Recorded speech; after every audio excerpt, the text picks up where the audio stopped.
Namaste, greetings to all, and welcome to another episode of One Way of Thinking About It. One Way of Thinking About It is a Q&A platform where we take up questions from individuals around the world. We take about 10 or so minutes to deep dive into each question from our deepest understanding at this present moment. So with the foundation laid, let's get into it. Our question today comes in from Florida. Florida checking in, Florida in the building. Welcome, welcome. So our question reads, when one comes into a bad headspace and thoughts seem out of control and overbearing, how can one calm the mind to hear God and not the thoughts running wild? Great question, powerful question. So let's start with bad headspace. And let's define this bad headspace as mental agitation. Mental agitation is stress, frustration, anger. All of these aspects are bad headspace. Okay? So with this defined, what is mental agitation? What is stress? What is anger, frustration? Where do these thoughts, where does this headspace come from? This headspace stems from the root of this headspace is unfulfilled desires, unfulfilled preferences. We are not getting what we want. This is what this comes from. This is where this headspace comes from. So when this happens, when we have unfulfilled desires, when our likes are not being catered to, when our dislikes are in our face, when the dislikes are happening to us, it creates overbearing thoughts, overbearing feelings and emotions that are very difficult to sit with. But if we can sit with these feelings and emotions, because they're feelings and emotions and come from the mind, this is all the mind. This is the mind at work. Everything is fine. Let's back up and say, what is a good headspace? Okay, so we define a bad headspace, mental agitation, and then that brings on stress, frustration, anger. So what is a good headspace? A good headspace is no mental agitation. How does this happen? When desires are met, when our likes are being catered to, when we're not dealing with dislikes. This is when we're in a good headspace. This is when we seem to be everything flowing just fine. When we are getting what we like. When our desires are being fulfilled. We feel like, oh, the world, everything is going just fine. This is what we say. But this is how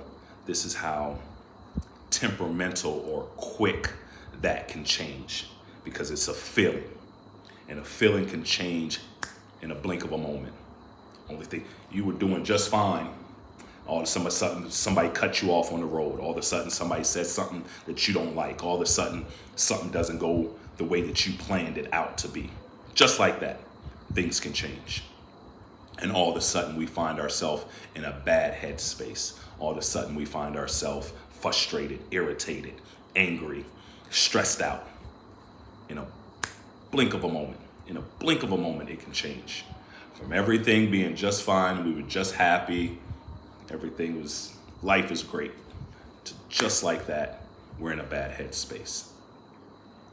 And the root of it is the way that we perceive each moment in our life to go.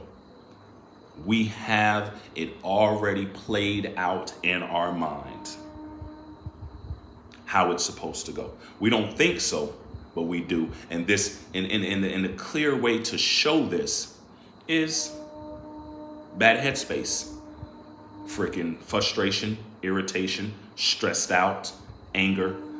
These are clear signs that we had a desire, we had a preference for the way that life was supposed to be playing out. And when that does not happen, the mind goes into this freaking trying to figure out, how do I get what I want? How do I fulfill these desires? The stronger the desires, the stronger the likes, the stronger the dislikes, the stronger the feelings and emotions are going to rear up, and the stronger this bad headspace we're going to be in. So, there's likes that we have, I like to eat at this restaurant, pull up and the restaurant's closed. Okay, that's a small thing. We go to a different restaurant. There's plenty of restaurants I like. And this is where you can see your level of spiritual growth, your level of attachment to things. Because as the examples that we use around here, what's the loss of a ballpoint pen to you? But some people it could be major. Some people it could be the end of the world, loss of a ballpoint pen. Okay, so we go through a ballpoint pen. What's the loss? Say you were at that restaurant, you come out, your car's gone. What's the loss of a car to you? Okay, so you come out the restaurant, your car's there. You're driving home, house is on fire, house is burning down. What's the loss of a house to you? Then we take it a step further. Okay, you drive home, the house is there, but you get the phone call. You just lost your family. They just died in a car wreck, accident, something happened. What's the loss of a family to you? So if you go through these different examples and different variations, you can see your attachment to things. You can see the level of anger, sadness, frustration, all of the feelings and emotions that will come up from the mental agitation from these different things happening to you, for you having a desire, a preference, a like, a dislike. No one wants to come out and see we say that no one wants to come out and see their car gone. We think that nobody likes that. And of course, you're not going to like it, but how are you going to deal with it? Or is this going to be the end of your life? Is this going to be the end of your world? The loss of your house, is this the end of your world? Loss of your family, is this the end of your world? If so, you're going to be mentally agitated and frustrated for how long? For the rest of your life. How do you stop that? So then we get into the second part of the question. How can one calm the mind to hear God and not the thoughts running about? So now to the second part. So we have to understand, we were getting to understand what causes these bad thoughts, what causes these thoughts to flare up and run wild. It is unfulfilled desires. It is our likes and our dislikes. It's our likes and our dislikes, our preferences not being met. This is what causes this flow. So how do we fix this? How do we calm that mind? We have to see what that desire is, what those preferences are, and understand this, truly understand it. Because it's one thing to know it and then to truly understand it. And then it's sitting with it to say, why do I need this to be fulfilled? Because understanding this, then you can understand, okay, I had this deep desire to go to this restaurant, and I had my heart set on this, and it being closed. Now my whole world is ended. How long did your world end for? Is it going to end for a minute? Is it going to end for an hour? Is it going to end for the rest of the night? Are you going to take this into tomorrow? Because these things happen. We are at this state where all of us have desires. All of us have desires. All of us have likes and preferences. But do these likes and preferences, do these desires run your life? And you can tell if they run your life by when they are unfulfilled, when your preferences are not catered to. How long are you frustrated for? How long are you in this bad headspace for? And this is the level of attachment that you have to that object or being, situation, or circumstance. So if you are completely attached to it, God only knows how long it's going to take to calm the mind. And this is where us becoming objective to the world, to the objects and beings of the world. I love my car. I enjoy my car. My car is wonderful. But what's the loss of a car? Is this going to cripple me mentally forever? For how long?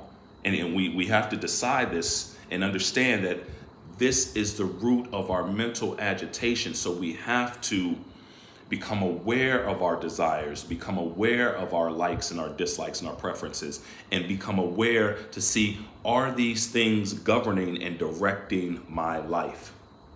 Because there's nothing wrong with having desires. There's nothing wrong with having preferences. This is the way the mind is built.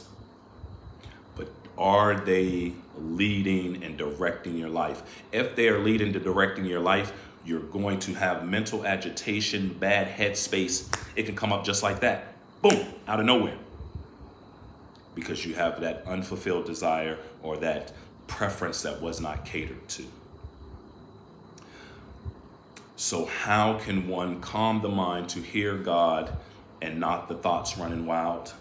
Is to become aware of our desires, become aware of our preferences, and know that they're there, but knowing that I do not have to be pulled, pushed, governed by them. So this is one way of thinking about it. Thank you for joining me for this episode.